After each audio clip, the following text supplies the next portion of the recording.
In this section, we will speak about values and types and their importance within BoomiFlow.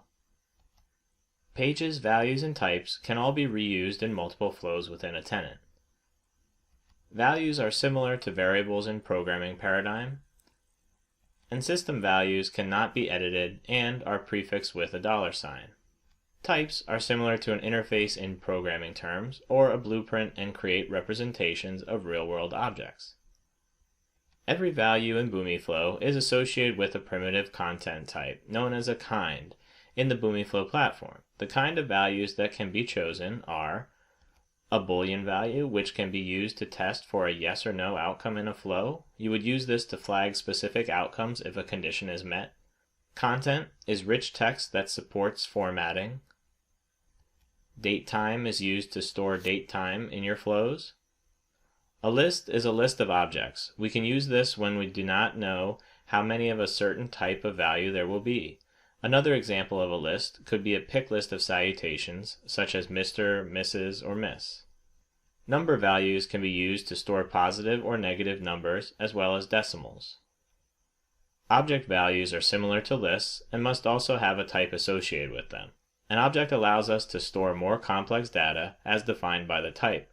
For example, an object can store all of the properties of a lead, contact, or account, and therefore an object is an instance of a type.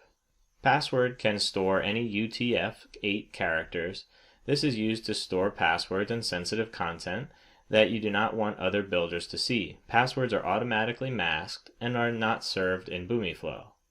String values store unformatted UTF-8 characters, and encrypted values are used to store content that needs to be encrypted, like credit card information or medical records. Similar to passwords, encrypted values are also not served in BoomiFlow. BoomiFlow uses PCI-compliant encryption and is compliant with HIPAA security requirements for storing health records. System values, as mentioned before, are prefixed with a $sign.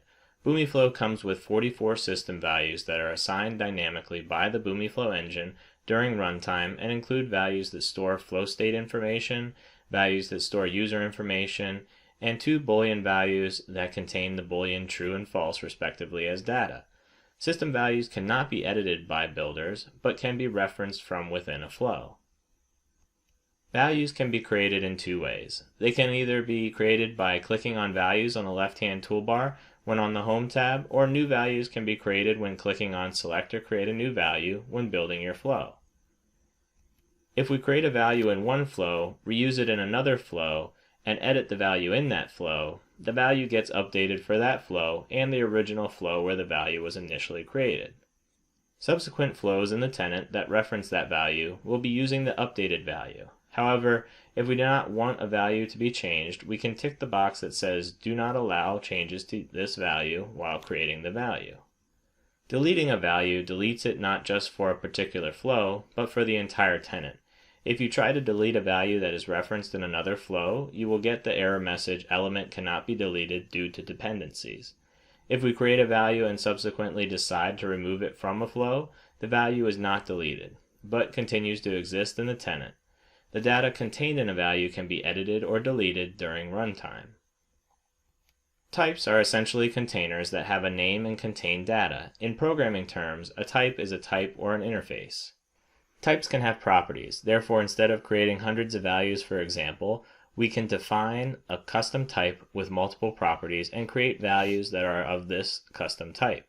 This not only reduces time and effort, but makes app design and implementation exponentially simpler.